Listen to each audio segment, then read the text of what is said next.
Alright, we got some FJ content coming for you today. Nothing too exciting. I'm just gonna kind of deconvenience this thing and take care of some stuff that's been really bugging me on it. So we'll go through a quick list here, and if I remember, I'll put down in the description the links to the times in this video where each of these topics pops up. So what do we have going on? First, I'm going to disable the daytime running lights. Number two, that's not really a modification, but I'm just going to take the key fob off my keychain. Number three, I'm going to remove the roof rack bars. Number four, I'm going to debadge part of the tailgate. Number five, I'm going to try to disable the beep in the dash that happens when we leave the key in the ignition.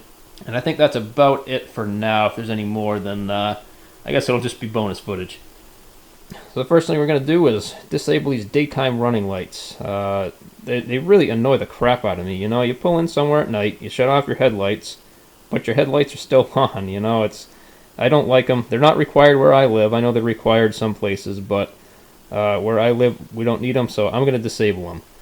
Now, I did a little bit of research on the internet, and the way that everybody seems to disable these things is to unplug a little plug in back of the grill right here, which I really don't like the idea of, because where I live we get road salt, and road salt gets inside everything and corrodes it, and I don't want to corrode the inside of that connector.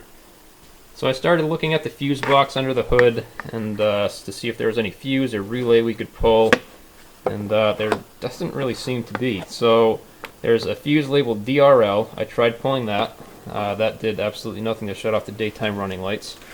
There's a relay labeled as DRL also. I pulled that and the daytime running lights were still on. So as far as I can tell, really the only way we're going to be able to shut these things off without clipping wires, which I absolutely won't do, is to unplug them, which I'm not too thrilled about, but hey man, I want the lights off, so I guess that's what we're going to have to do. So the plug is right back here. You can see that gray plug, and I don't have big hands, but my hands are just a little too big to reach down in there. So we're going to pop this little panel out right here. It's about 40 degrees here, so I'm really hoping I don't crack it because it's plastic. It's about -3 Fahrenheit outside, so I guess it's pretty warm in here, relatively speaking.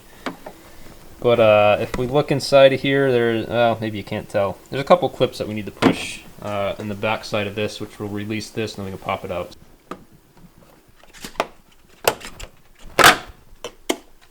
So there it is. Now I'll unclip it, and then I'll do my best to seal it up against the elements, just in case, for whatever reason, down the road.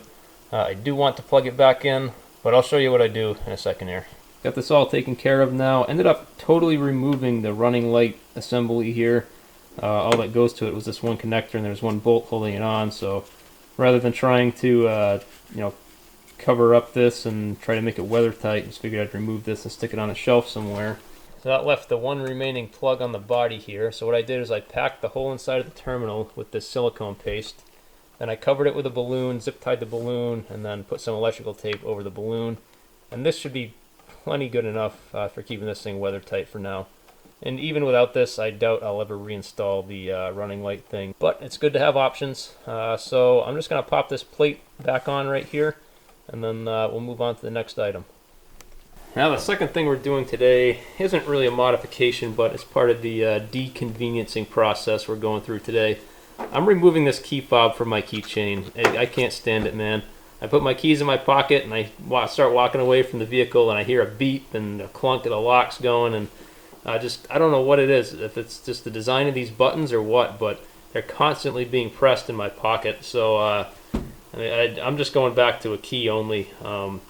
Those of you who've been following the channel for a while may remember that I installed keyless entry on my last FJ, but this one came with it from the factory, so this is my second FJ. And I've tried to get used to this. I've tried to get used to not pressing the buttons, but it's just not happening. So we're going back to key only and getting rid of keyless entry. Number 3, a little debadging. Now, I seem to have misplaced the footage of this, but this Toyota emblem usually resides right up here above the Toyota word, and to me that was just a little overkill. I'm a pretty low-key guy, I'd say, overall. I'm not a big fan of stickers and stuff, and I'd never be one of those people that drives around with a big FJ CRUSIER written down the side of the rig. If you're into that, cool, but that's just not me.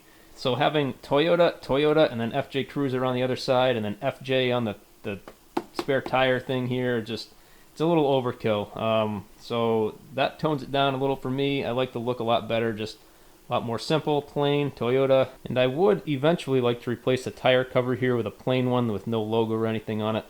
I'm just not a fan of the big FJ thing there, but right now it's working, so I'm going to keep it. If I come across a good deal on one that's totally flat, I'll definitely pick it up. And this is just held on there with some double-sided tape, and just took a piece of fishing line, went right on behind. That popped right off, and then used some Goo Gone to get the rest of the tape off of there, and there we go. Looks like it was never there. Number 4, I have got to ditch these roof rack crossbars. If you get caught out in a storm and snow starts building up on top of them, it just is such a pain to clean it out. So I'm going to pop these off for the winter, and then we'll be able to sweep the snow right out the front. Won't have to worry about sweeping in between. And you can see I've got a whole bunch stuck up here still, and you can get a ticket for that where I live, so that's not good.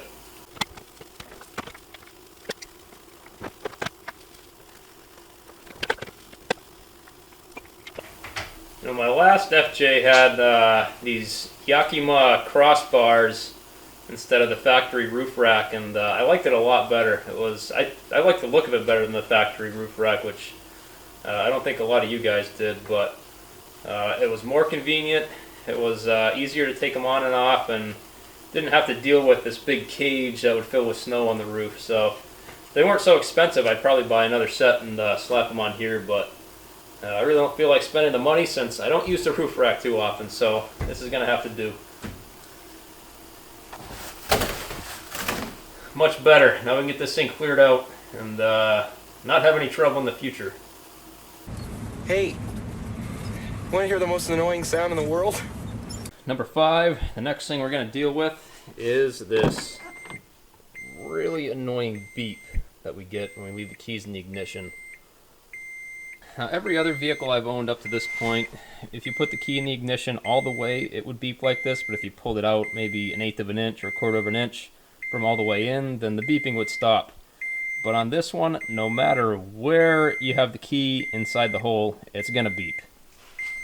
So I spent a little time poking around under the dash, trying to figure out where the beeping was coming from, and ultimately it seems to be coming from a little module on the back of the instrument cluster, so unfortunately it's not something that we can just directly unplug.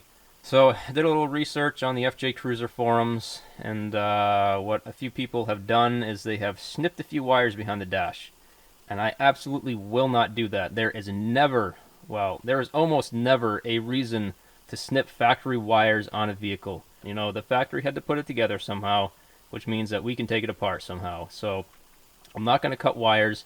I'll show you which wires I'm going to do, and I'll link down below the post to the thread that I found on that. Now I'm going to put a little disclaimer here and say that I found this method on fjcruisierforums.com, and I am blindly following it. That is something that I very rarely do. If I ever find something on a forum or something on the internet, or even if a master mechanic told me something, I would do my own research and verify that this is the proper procedure and the way to get this done. So basically what we're going to be doing is unclipping a few wires from a connector up underneath the dash in order to shut this sound buzzer off. And normally what I would do is I would go look at the wiring diagram, I'd find it online somewhere, I'd figure out exactly what those wires go to, what they're for, and make sure that we're not going to interfere with anything else by disconnecting them. But I just don't have that much time today, and I want to get this done quickly, so we're going to be working on blind faith today, so keep that in mind.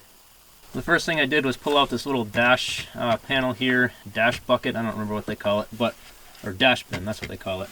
There was a screw here and a screw over there, and then you just grab the hinge and pull up on the back side, and the thing pops out towards the front of the vehicle. Pretty straightforward, and then we're going to go after a connector right up here.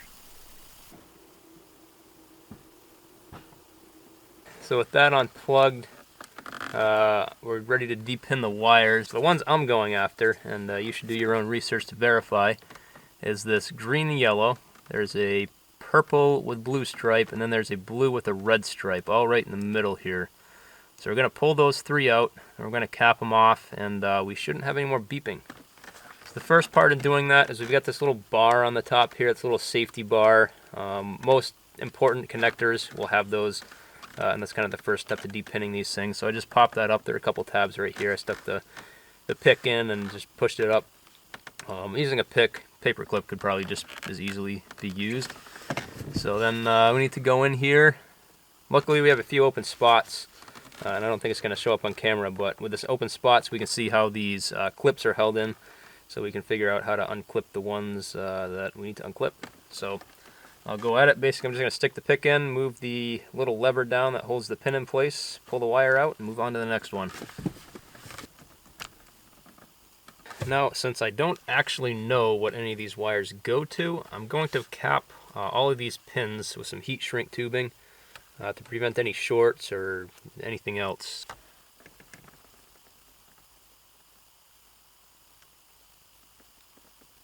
And here's the final product. I'll just go ahead and tape these together as a bunch, and then we'll plug this back in and we should be good to go. There we go. Key in the ignition. Door open. Silence never sounded so good.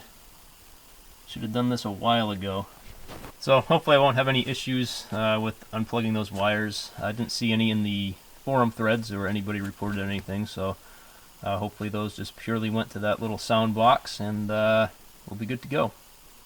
And unfortunately that's all we have time for today. Hope you guys enjoyed the video. Nothing too exciting, but some stuff that's been bugging me for a while that I really wanted to get taken care of, and we finally found some time to get it taken care of.